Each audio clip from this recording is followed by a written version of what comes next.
Register of Wills for Howard County, and I'm very happy to be here. I'm going to very quickly introduce our elected officials and candidates, and then introduce a couple of our special guests. Tom Cole had to leave. He's running for state delegate in District 9B. We have Dan Medinger running for state senate in District 9. Gary Smith representing John Weinstein running for council District 1. We have Christine O'Connor running for Board of Education. We have Sam O'Neill representing Ken Ullman. And we have candidates for the Central Committee, Greg Jennings, Jonathan Branch, Abby Hendricks, Deanna Peel, Candace Dodson-Reed, and last but not least, my mother, Catherine.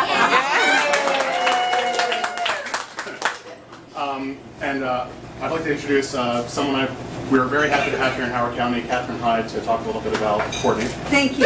Thank you. I was asked to say a few words, and for those of you who know me, few is the problem, so I had to write it down to keep myself focused. I am Catherine Hyde. I live and work in Howard County. My family moved here for the schools, as so many people do, and little did I know how important the progressive values of Howard County would be in future years to me and my family. I'm here today to tell you the story of how Catherine met Courtney. My child transitioned from male to female at age 15. At that point, I began working with the trans community, and I learned that the difficulties went well beyond the bullying my kid was getting in school. This community was being fired. They were refused housing. They were even sexually assaulted just because they were transgender. My daughter's future horrified me. So I reached out to Courtney as a citizen mom reaches out to her legislator, and her first response to me was as one mom to another. You see, her son was attending the same high school as my newly transitioned kid, and her son had reported how wrongly my child was being treated. Then Courtney responded as a lawmaker and an influencer. She sponsored a bill to add gender identity and expression to the protected classes in Howard County. She testified in Baltimore for a similar bill, and she testified in the state where it passed and where today we won the biggest victory.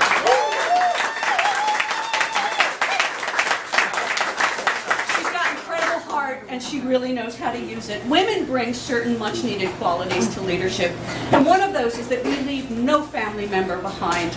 Here in Howard County, where so many of us have so much, there are still those in our family who are being left behind. We have homeless families who need our care, and as our parents who serve this community for so long are aging, they need our attention. Businesses need encouragement to become part of our community. Our community needs our active support and our careful leadership if we are to make this county a welcoming, thriving environment for all. And I can think of no one more qualified, more experienced, more compassionate, more effective to lead Howard County as we defend our legacy as one of the most sought-after places to live in the United States.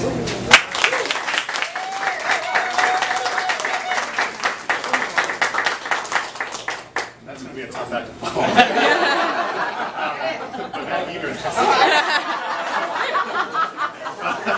We're very fortunate to have, I was thinking on the drive over here this morning of how I would characterize Maggie. I think all I can really say is I think that she is a living legend in our community. She has been a leader for us, leading us into battle time and time again through many battles, and we're very fortunate that she took time out of her busy schedule to come here from Baltimore and support Courtney. Thank you.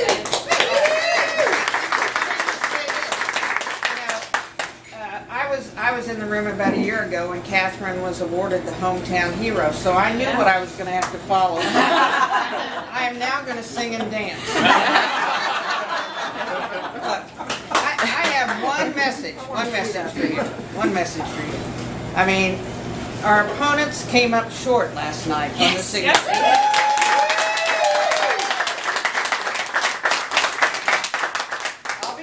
I'll be out here in Howard County again because I really do want to see Courtney win. But I do want to say this. None of us in this room can let Courtney come up short, okay? We have got to get out the vote and make sure that Courtney is the next county executive in Howard County. Now, Courtney, I don't know if you know this, but the last time there was a woman as a county executive of Howard County, I go back that far. Ms. Bobo, as you know, is a very close friend of mine. She and I almost got arrested at Deep Creek Lake out in my boat one time. So when you're everything's like me, all right? We're right on the boat. We're going to get arrested, all right? It's, you know, look, Howard County is a progressive county. It's a fabulous county. I mean, it really is where the Rouse dream has been born, and part of that dream is the multicultural, multi-ethnic, and really progressive values that do embody Howard County. I'm from Baltimore City. I look to Howard County many times as an ally, and we need a progressive vote in the legislature.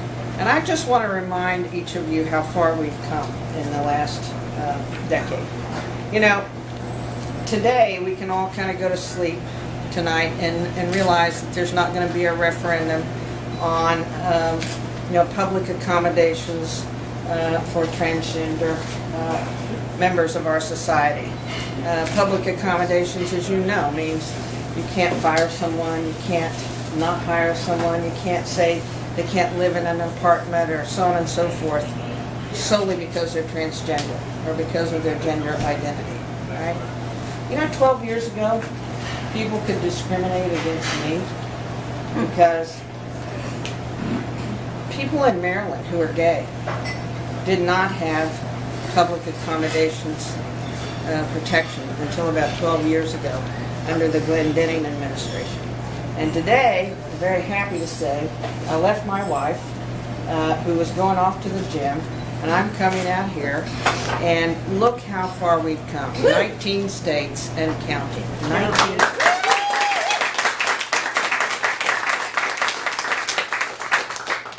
I really believe that it is very hard to turn back what we've accomplished. But I want us to remember that even though the person who will probably be Courtney's opponent in the general election, or will be, was very courageous, there's no doubt. Very courageous, no doubt. But there's more that defines this coming race than just that one vote or two votes that he made in the Maryland General Assembly. It's important, I think, for all of us. I'm going to say it, you guys. It's important to have a woman, I think, in the county executive's office for a number of reasons. Just as Catherine mentioned, Courtney speaks and acts not only from the heart, but also, I think, from the head. And she really will be one of the best county executives that Maryland will ever see. So let's do not let Courtney come up short in November. Right?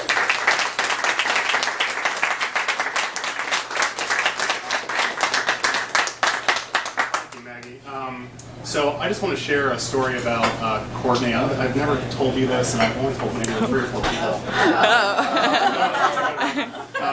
Is it all the boat?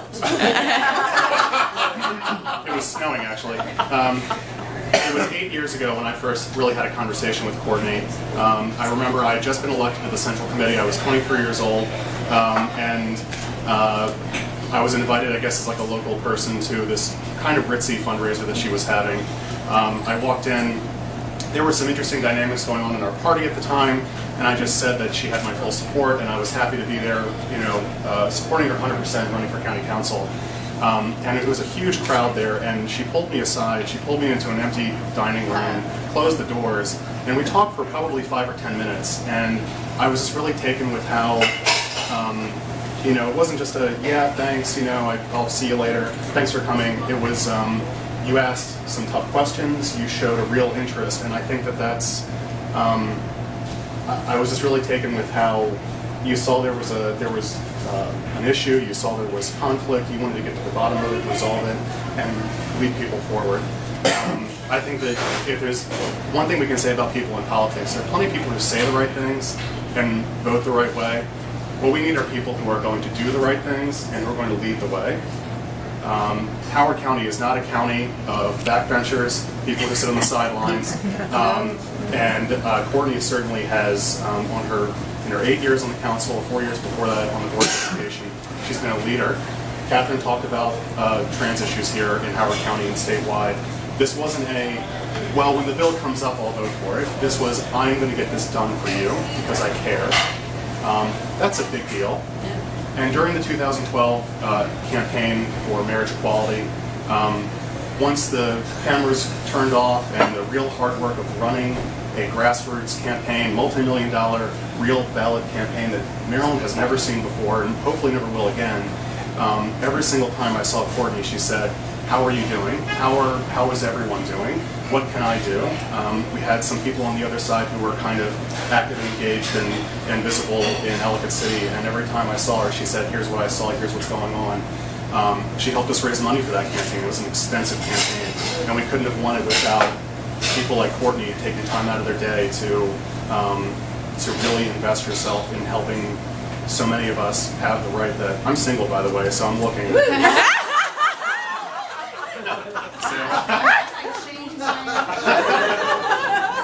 I told my mother, I said, I'm going to get reelected, then I'm going to look for a husband. So I have no opponent in this election, so it's on. Don't worry, this is going on YouTube, so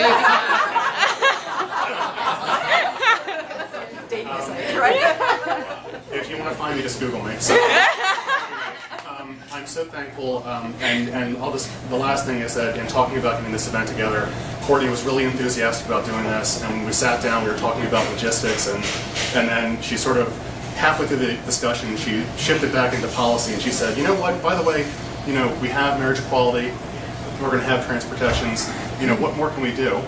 And it's that thirst for, you know, it's that proactive, I'm going to come to you and ask you, what are your problems and how can I fix them? Not, you know, well, if you want to talk to me, come and talk to me. And that's the kind of county executive she's going to be. Thank you for helping us kick off Pride Month today and celebrate it. So I'm very happy to be here with you, Courtney. Thank you.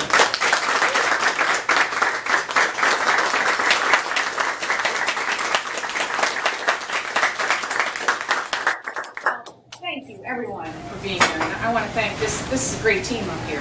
I mean, awesome, and everyone in this room has worked very hard on LGBT issues that we've all dealt with in the last few years. I think that, you know, Howard County is very progressive and has a history of being progressive. And I'm proud of the progress that we've made over a generation.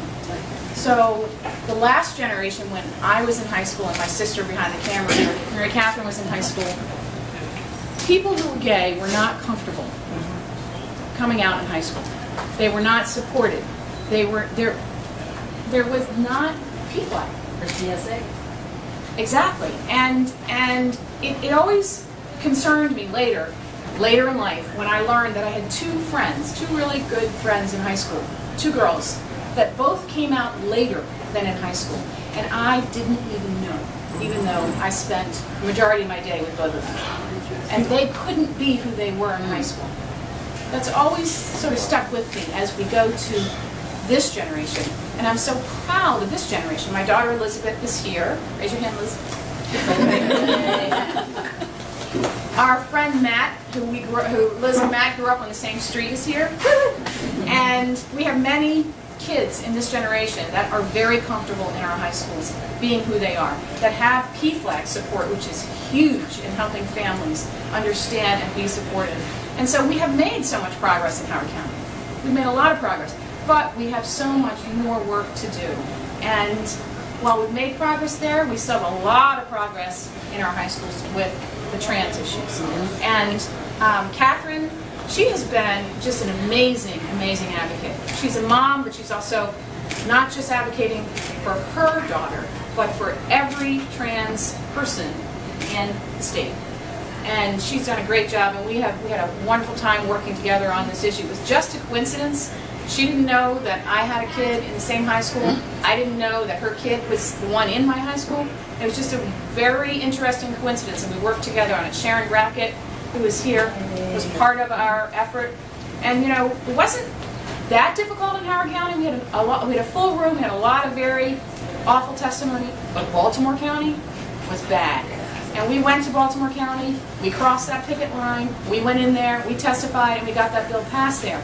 Passing it in Howard and passing it in Baltimore went a long way when we went to Annapolis to testify, because we were able to say, hey, we passed it, and the sky hasn't fallen in Howard County, and the sky hasn't fallen in Baltimore County. We've had no complaints. So you really have no excuse now. And we voted, they voted, and it was passed, and so many people were part of that. So that's progress.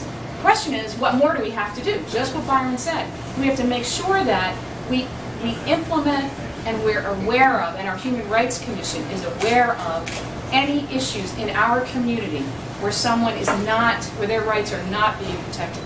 And so we will go forward. As county executive, I will make that a priority as we go forward to make sure that everyone's rights are protected and that we are supportive, particularly of our kids. Particularly of our kids, because we have to make sure that they can be who they are. As soon as they know who they are, we want them to be who they are. And so that's very important in our schools, and I think we have a long way to go in our schools in that. I'm glad to have Chris O'Connor here. She's running for school board. She's very supportive of this, and she will do a great job. So we're hoping that she will get through the primary. Jeff and Dale are here. Raise your hands. We're happy to have them, the first married couple in Maryland or Howard County? Maybe both. Yeah.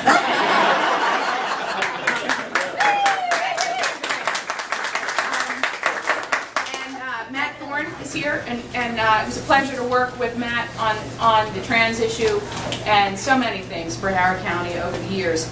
And we also have Sue from PFLAG. PFLAG is an amazing organization. Yes, it is. Amazing. I know I learned from that. And I'll tell you something, I send parents to you all the time who are just figuring out that their son or daughter may be gay, and what do they do? And PFLAG is right there for them. And you make people feel so welcome, so thank you for your work.